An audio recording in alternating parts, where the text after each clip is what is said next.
हान्दा पानी जम्मा हुने नि लोकल जरा पुन्छ यो चाहिँ यो यसको रोग सहने क्षमता धेरै हुन्छ जरा धेरै हुन्छ के त्यही भएर मिलाले पनि खाँदो रहेछ मैले त्यही भएर त यो चाखल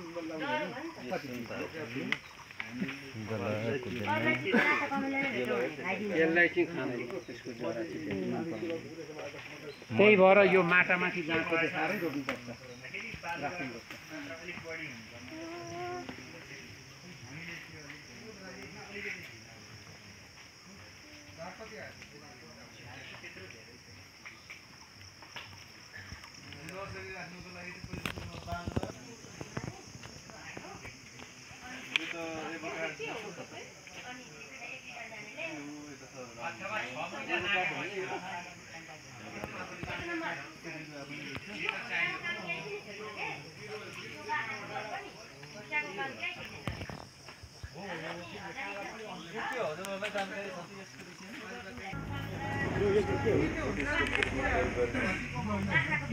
स्याउकुरु डिस्ट्रिक्टमा प्रयोग गर्ने हो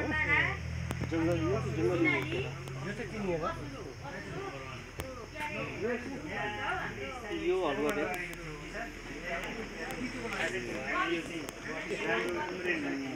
लोकल दिएको छ ग्राफ्टिङ गर्न खोजेको लोकल माउबाट यही छ कि बाहिरबाट लिएर आउँछ माउबाट एउटा दुईटा माथि चाहिँ छ हामी यतिलाई पुग्ने र हुन्छ यो त तपाईले बिक्री गर्दा कसरी बिक्री हुन्छ यो त दर रेट अनुसारै हुन्छ 100 देखि लिएर माथिसम्म पुग्छ ग्राफ्टिङ गर्नलाई कि यतिकै बेच्छ यो चाहिँ हामीले यतिकै हो यतिकै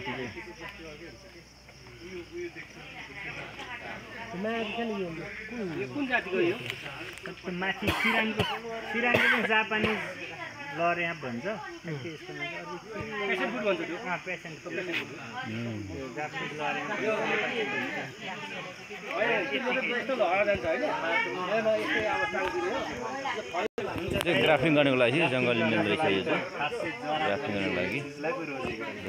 जरा अनि रोग सहन सक्ने क्षमता छ यो चाहिँ जापानिज लर्या यति माथि अर्की फलाउनुलाई नि हो कागतीहरुको त हुन्छ नि त तर यसको एउटा मात्रै जरा हुन्छ त्यो भएर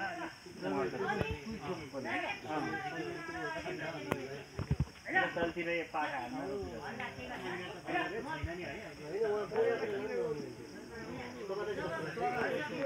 हो मिठो हुन्छ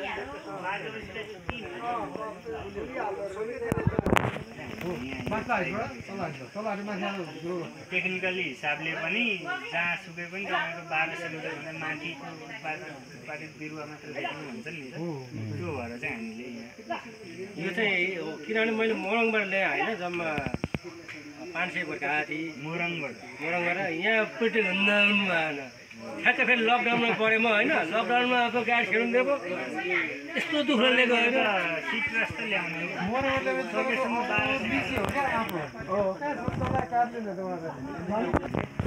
बोट हामीले चाहिँ किन विकास गरेको भन्नुहुन्छ भन्दाखेरि उयो फर्किनु त त्यो 3 पाते सुन्तला चाहिँ जङ्गली सुन्तला हो त्यसमा चाहिँ रोग प्रतिरोधात्मक क्षमता अलिक बढी हुन्छ भनेर त्यो चाहिँ रुट स्टकको लागि जरातिर चाहिँ जोड्नको लागि क्याम्प बनाउँदैछौँ अनि त्यहाँ चाहिँ परतिरको त्यो माउबोटहरूको चाहिँ हाँगा साइन काटेर ल्याएर हामीले यहाँ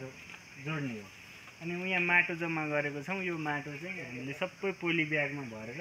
यो बेर्ना सार्ने अनि त्यो पोली ब्यागमा चाहिँ हामीले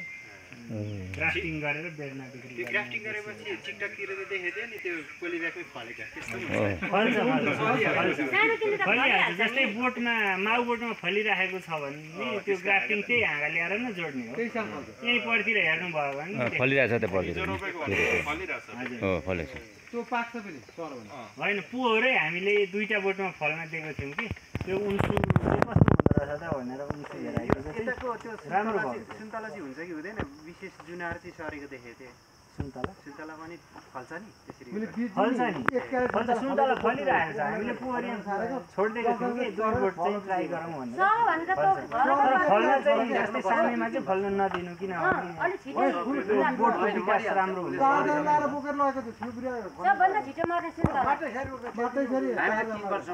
अब यसलाई के गर्नुहुन्छ यसलाई पोली ब्यागमा सार्नुहुन्छ कि यो चाहिँ नसार्ने सर हामी यो ट्राइफोलेट चाहिँ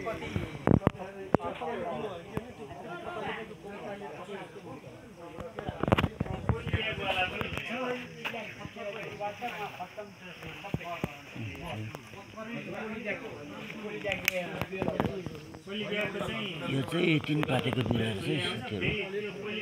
अरू बिरुवालाई यहाँ ग्राफ्टिङ गर्नको लागि 3 पाते